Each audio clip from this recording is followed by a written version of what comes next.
Good evening. It's Monday night. Our another whiskey with Rich. Tonight we're going to have on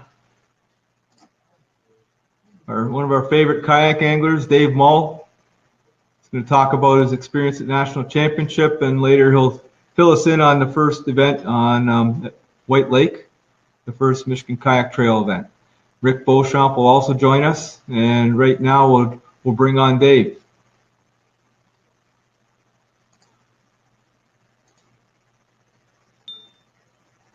All right. Dave. How you doing, Dave? Doing well, thanks. There we go. We're going to wait a little bit, wait for people to join in. Sometimes it takes a little while. Guys aren't always as prompt as this app is. Right at 8 o'clock we get on. Mm-hmm. Okay, that's why I need the phone so I can get an idea, because it doesn't show up here right away. Oh, we got a few viewers. Did you say you have your phone with you, Dave, or no? I do not. Okay, then I'll have a look at mine.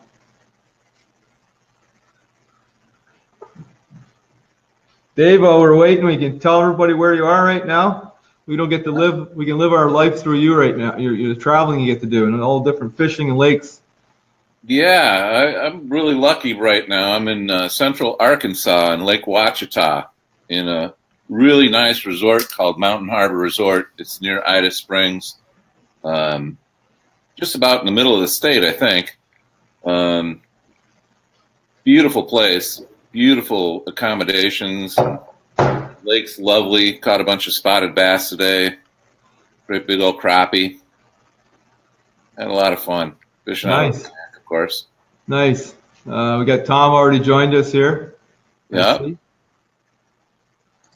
We got Derek Whidden. There's Derek. Yeah. Serge. Pat. Oh, we'll let a few more in here. You guys can shoot any questions if you have. We're going to wait a few more get in before we get started.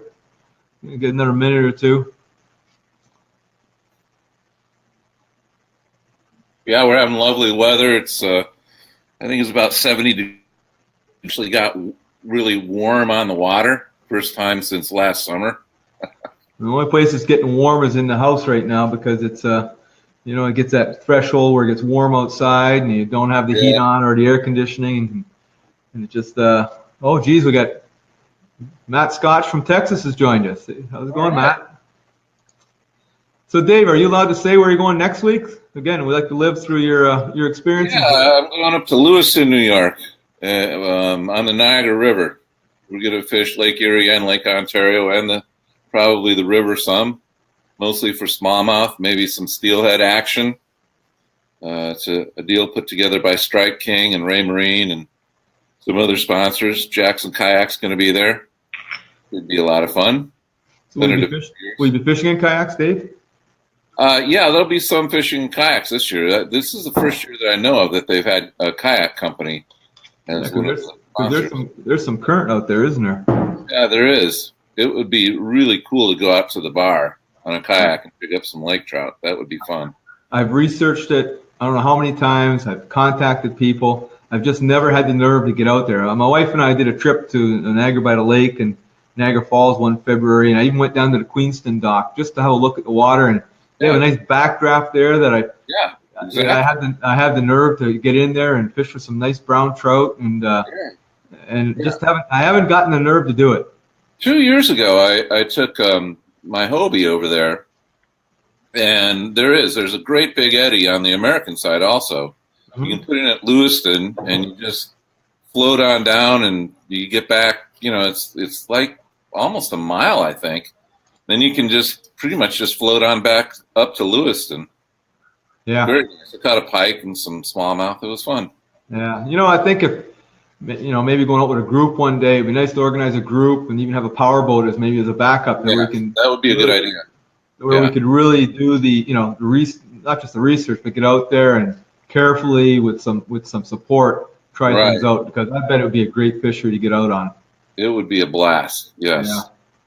So Dave, I see we've got about a dozen viewers right now. We'll get started, and maybe now you can start with a bio of why you get to do these neat things.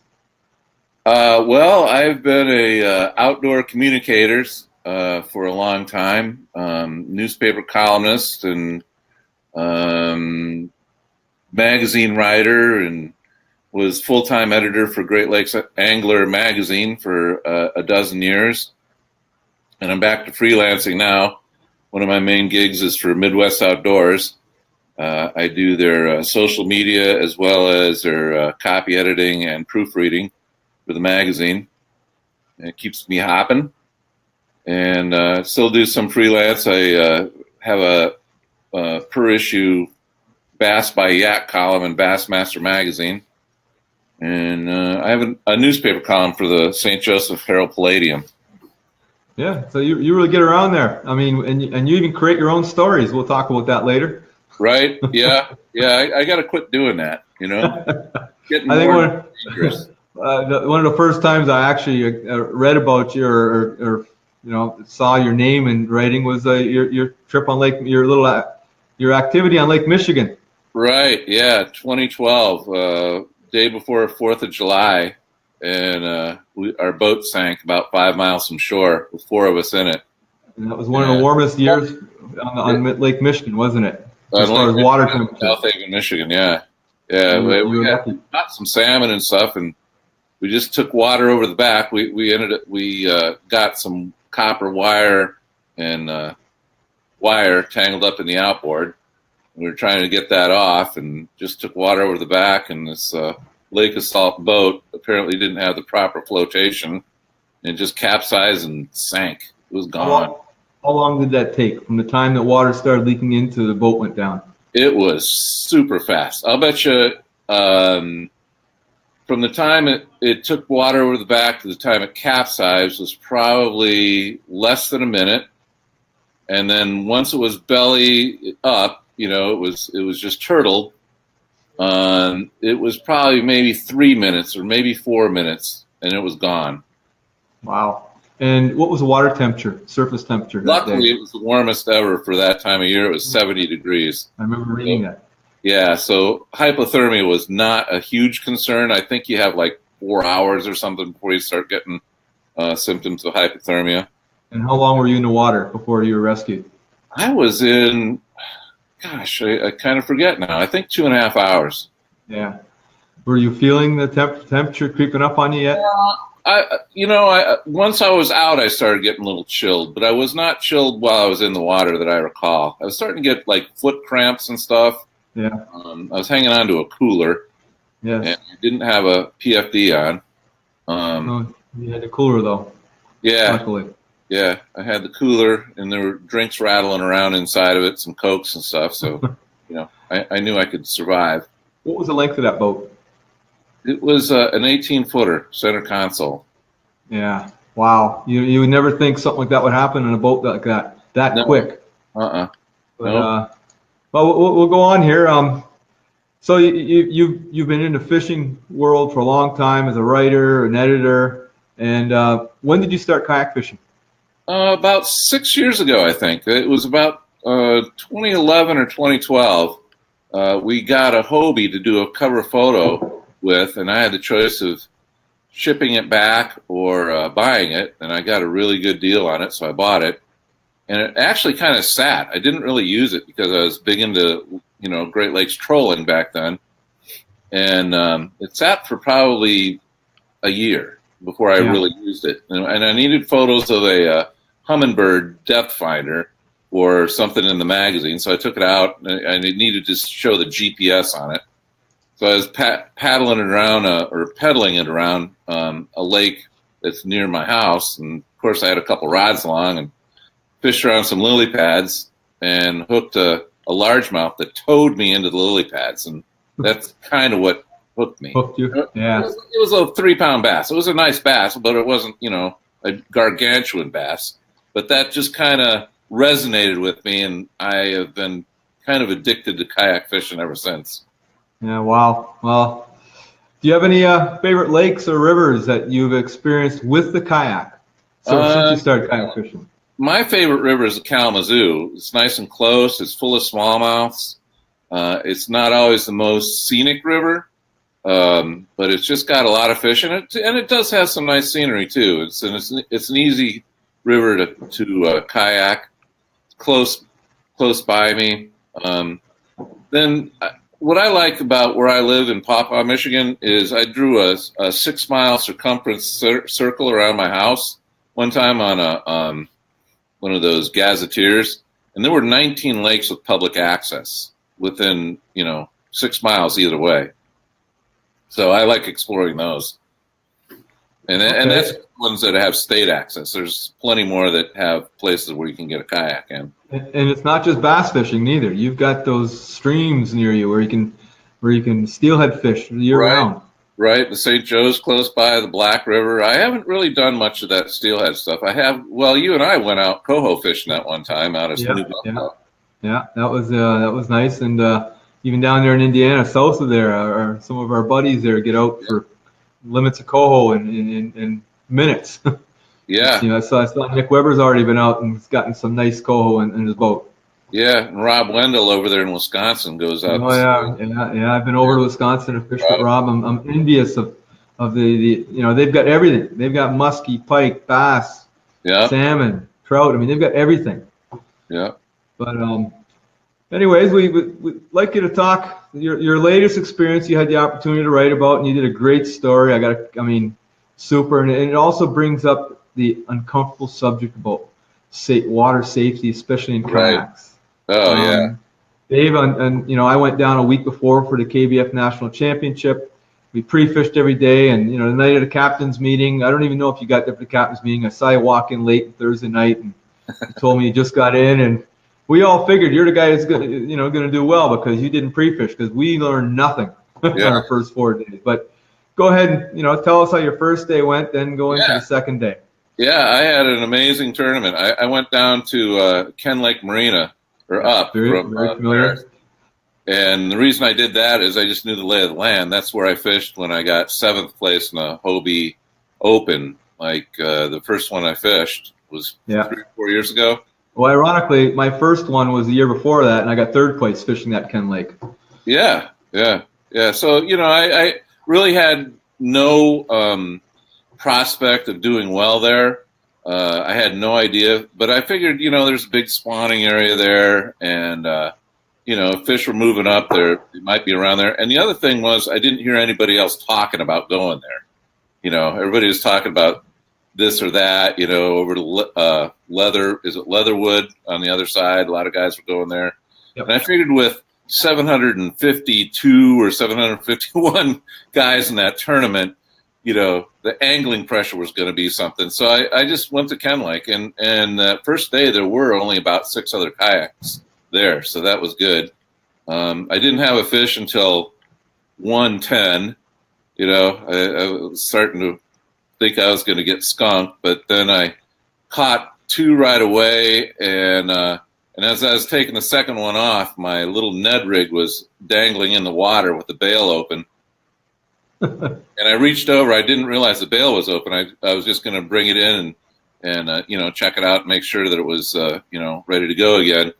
And it was tugging back, and I was like, "Wait a minute! Did I unhook that fish I just let go?" And so but it was my 3rd bass. It was just on the other side. I hand lined it in. So within about the space of 20 minutes, I had 3 fish. Nice. So then I ended up catching a limit, and I was 50-something place the first day, and just decided to go back the second day. In the money. Yeah. They were paying down the 75th. So, I didn't really – somebody told me I didn't want to look at the standings. I never want to see where I am. I just start thinking about how far I can fall, Yeah.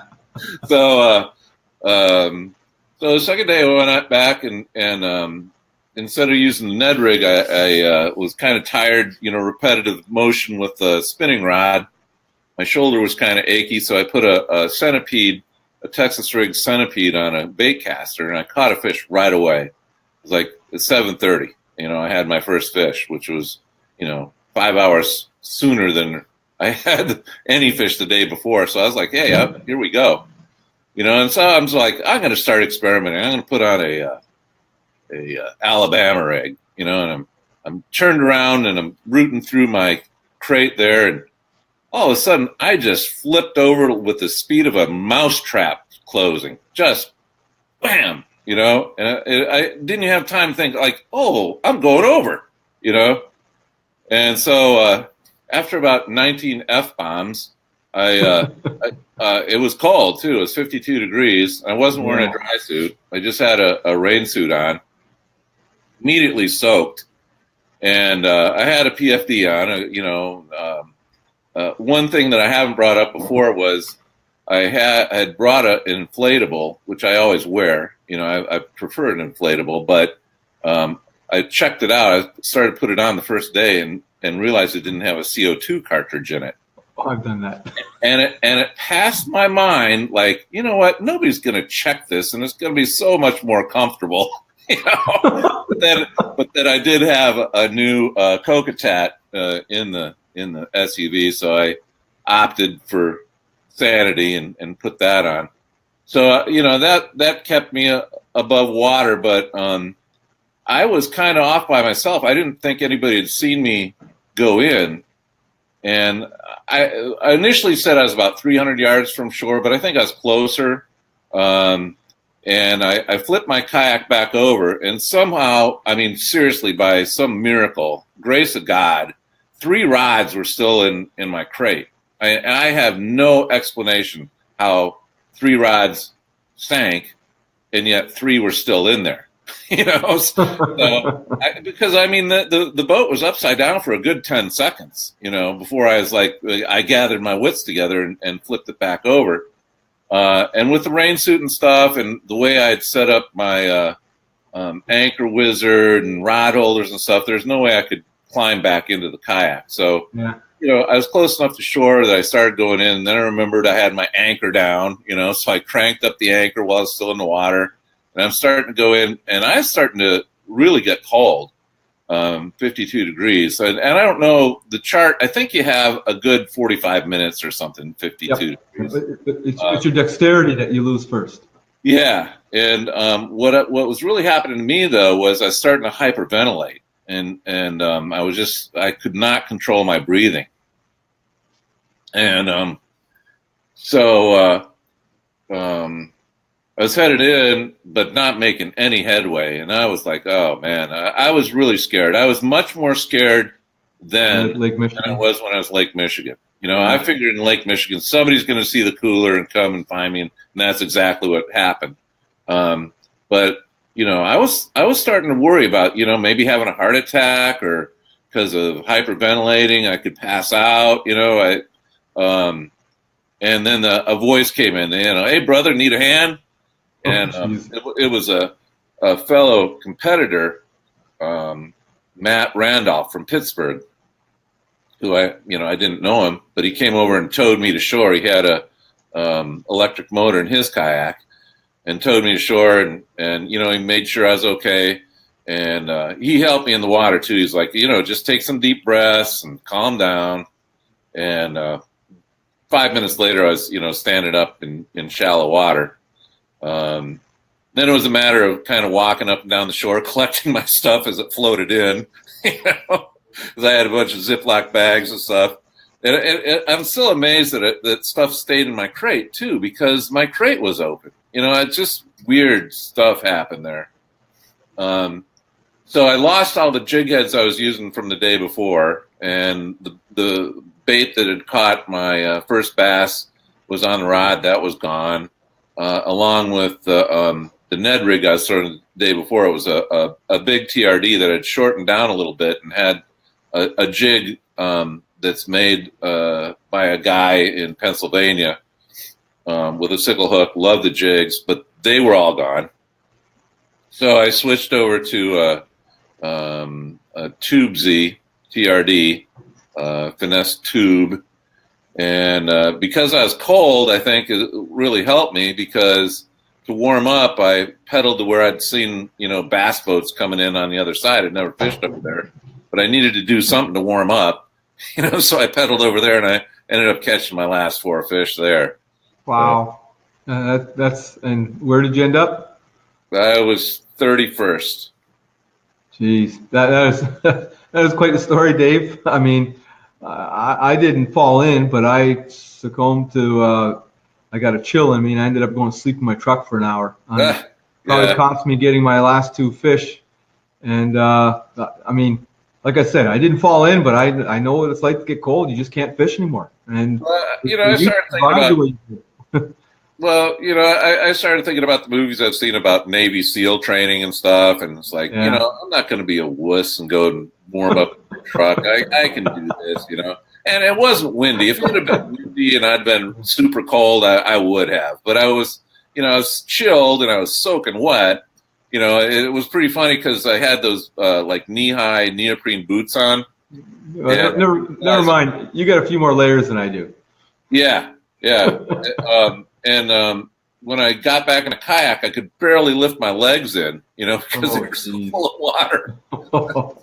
So I dumped those out and just kept fishing. But it was cold for sure. Well, you had a great end of story. And before we get into the cold water aspect of the sport, I want to bring in Rick Beauchamp right now to another safety-minded kayak angler and also a fellow competitor this past weekend in the Michigan Kayak Trail. So we'll bring Rick on. And bang. Hey, Rick. There he is. Fellas, how are you? Hi, Rick. Hello, David. Well, there we go. We'll bring you back there. Okay. There we are. Rick, before we get started, again, give us a little bio of pre-kayak fishing, what you did fishing and before you got into a kayak. Well, my story isn't quite as colorful as Dave's, but nonetheless, I started fishing when I was just a little guy, 5, 6 years old. I lived on a little river, the Ruscombe River out in the county here. And I started fishing for bluegill and catfish off the shore. And that's I did that for years. And I got lucky enough. There was a charter service that was at the end of the Ruscombe River. It was John Miner muskie charters and walleye charters. When I was 15, 16, I got hired on there as a first mate of the boat. So I got to drive the boat, clean the fish, clean up all that kind of stuff. But it got me hooked into walleye and muskie. Did that for 2 summers just for something to do. And I fished and fished and fished. Loved it. Then I got married and stopped fishing for about 20 years. Had kids. And with my job and kids, I kind of got away from it for a lot of years. I was big into moose hunting, and that was really the only time I got to fish. So, we fished a little bit while we were out moose hunting. So I always kind of held on to it. And then as my kids got older, one moved away and the other one got into university. I just decided that, it's time. It's time to get back into the sport. I really, really like it. And, so I just, I go down to the river and I'd see guys out there in boats and, I just didn't want to spend that kind of money. So I happened to see a couple of guys in kayaks fishing, and I'm thinking to myself, that's kind of cool. So I talked to my girls, bought me my first kayak. It's a 10-foot Ascend. I still got it. I'll probably never get rid of it. Great little sit-in. And I fished out of that, Rich, as you know, for a couple of years. Oh, we lost you, Rick. Oh. Dave, are you still there? Yeah. Okay. Rick, you back? I'm here. I hear you. Yeah, we had a little hesitation there. Okay, go ahead. So that's about it. I fished as a kid, and I got away from it for a number of years due to work and family, but I was lucky enough to get back into it, and kind of brings me to today. And Rick is nearing. Tell us how many days, Rick. I have 358 work days left, and then I can retire. Okay. You don't have it down to minutes yet, eh? No, I'm looking forward to it. I change that number every day when I get to work on my little whiteboard there. Yeah. I had the taste of it about a year and a half, and unfortunately, I'm back to work, and I don't see any end. But it's cut into my fishing time. So, Dave and Rick, I have you both here. I mean, I'd like you to talk about the start of the. Dave, I don't know if you were involved the first year. I know this is the 3rd year of the MKT, actually the 2nd year of the MKT. You were branded under something different the first year. Right. You want to tell us how it started and and now's the time to really credit the guy who's really put the MKT on the map. Yeah, well, that's Tom Mullins. He and actually Corbin Kench ran it the first year's Central Michigan kayak fishing tournament circuit. I forget if it had an official name other than that. It was it did, and I already forget what it was. It was Michigan. I think it started off as Michigan Kayak Fishing. I think that's what. No, that was the form. It wasn't Michigan Kayak Fishing. It had another name. Maybe someone can throw a comment up here throughout this, and we'll get that right. Tom, what were we called? I don't remember. Let's see. I'll get it first if someone throws it. If anyone knows it, throw it up on the comment page, and I'll get the name. But go ahead and keep going. MKFS, Michigan Kayak Series. Yeah. Michigan Kayak Series. MKFS. Oh, there it is. Michigan Kayak Fishing Series. Tom just threw it up there. One says Central Michigan Kayak Fishing, but there it is right there. No, there it is. Kayak Fishing Series. Okay. There we go. Yeah, so that was the first year, and then not much was happening. I'm pretty sure I talked Tom into doing it for a second year. I don't think his wife is very fond of me. But yeah, so Tom's one of these guys that he delegates some things, but man, the guy just gets stuff done.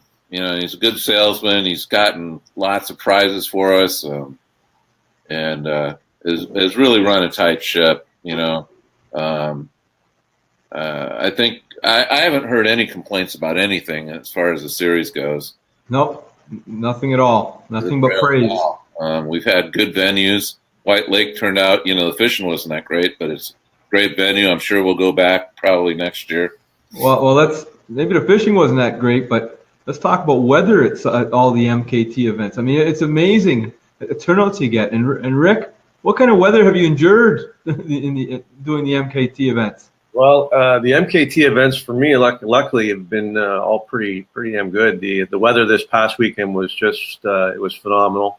The water was like glass for the first half of the day, a little chop in the afternoon. We got there Friday, did a little pre-fishing on Friday, and it was just a beautiful sunny day, nice and warm. The wind kicked up in the afternoon on Friday. It was Saturday, it was glass almost all day, just a slight chop towards the end of the day, and I'm not sure the temperature, I'd say probably 60-ish. But the weather's been phenomenal, and the guys that have been going out have I think they enjoyed themselves just as that being part of it. Yeah. I mean, the fishing was slow. I mean, I caught my first fish Saturday like 1:00 with 2 hours to go, and then I caught one more with 10 minutes left in the tournament.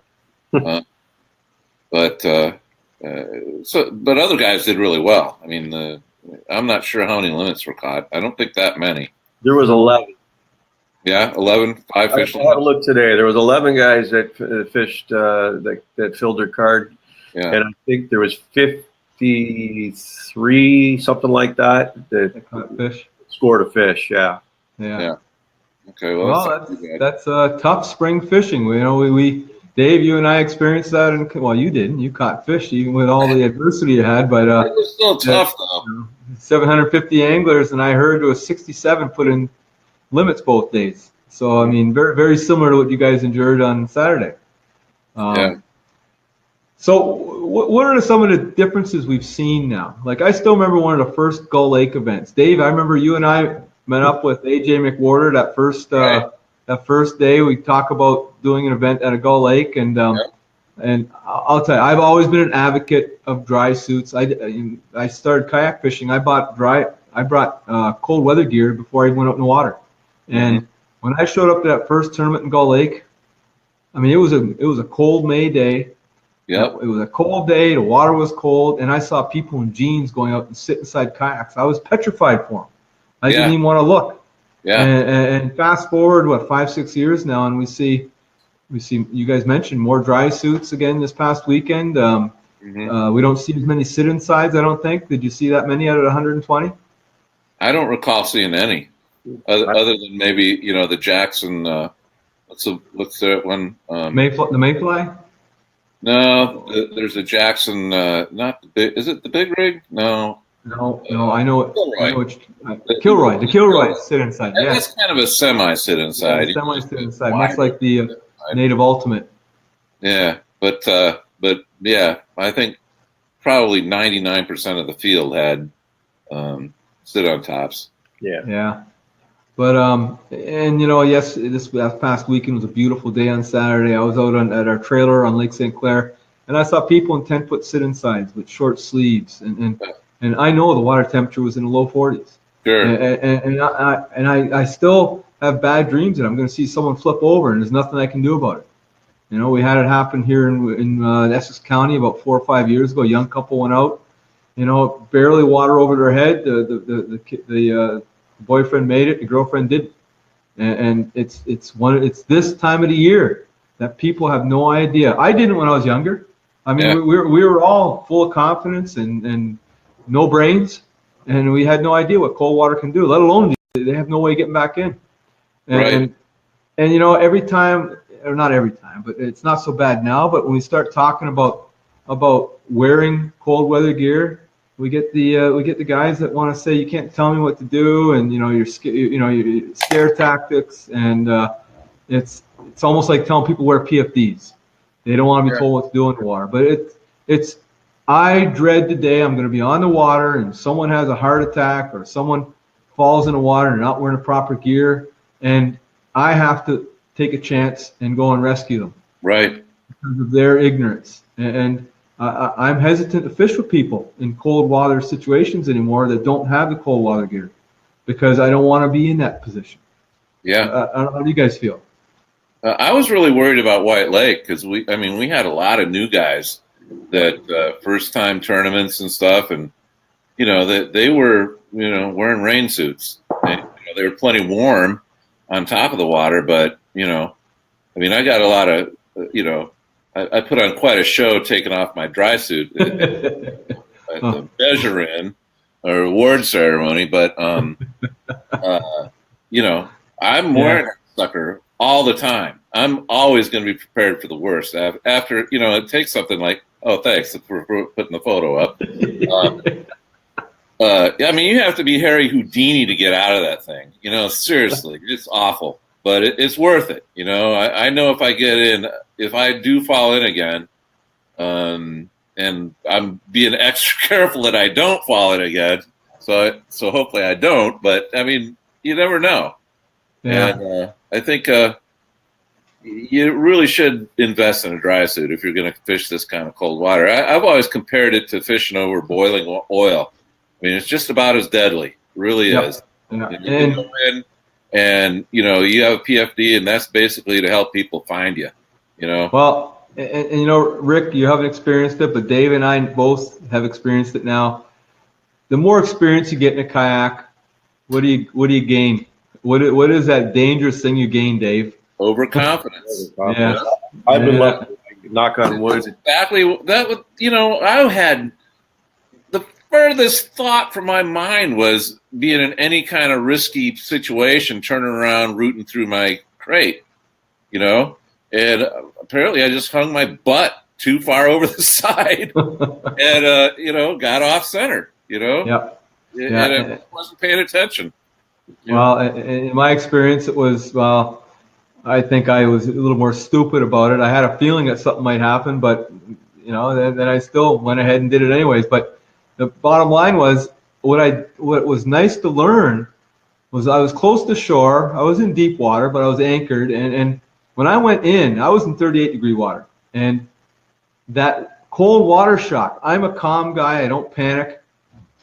The little bit of time I was underwater, I still came up choking on the water.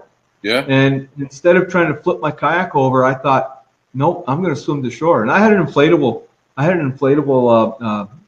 vest on, and I was able to swim to shore. I was 30 feet from shore. By the time I got to shore, my hands were too cold to be able to use a radio or my phone. Wow. So and those are the things we got to consider. Yeah, you have. If you don't succumb to the cold water shock, then you've got the how long do you have? You have about a minute before your hands, you lose dexterity in that cold water. And then you have a longer time before you hypothermia takes you over. But if you don't have a PFD, you're done because you lose the use of your hands. And, we can't stress it enough. Right now it's April. It's that water around here is pretty much 40 degrees. It's reaching the 50s. That anything less than 60 degrees, even 60 degrees is still, if you're in the water for a long time or you're able to get back in your kayak and the air temperature is cold, I mean, you have hypothermia you're going to worry about. But I don't know how much more we can preach without people getting it.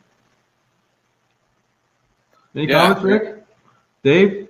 You know what, Rich? I guess I'm 52 years old. So when I got back into this sport, I was fortunate enough to have guys like you and some of the other guys that have been around, who've gone in. And you taught me right out of the gate. If you're going to fish in cold weather, you need a dry suit. And so I went and I bought one. And at the end of the day, I've been at a couple events now where I'm the only one wearing one. And, I don't really care. If I go in, I'm going to be all right.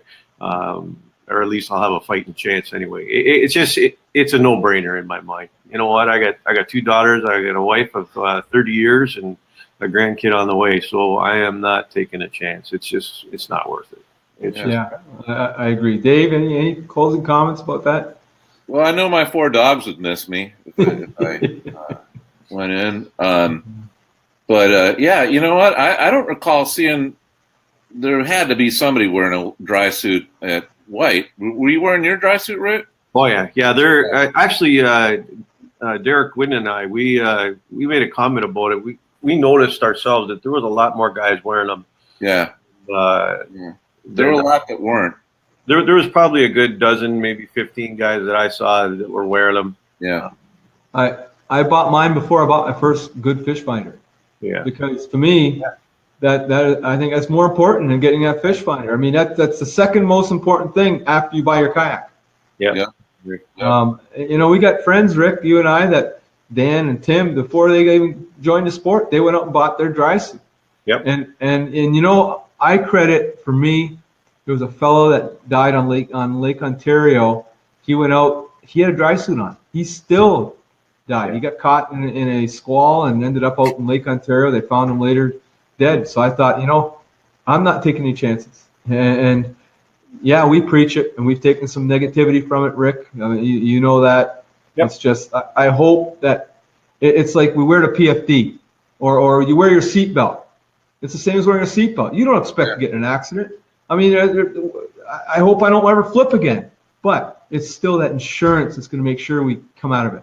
Yeah. Fighting anyway. We have a half decent chance. But Rick, Dave, I want to thank you both. You've talked about the MKT. You want to just mention, Dave, the next event for Michigan Kayak Trail?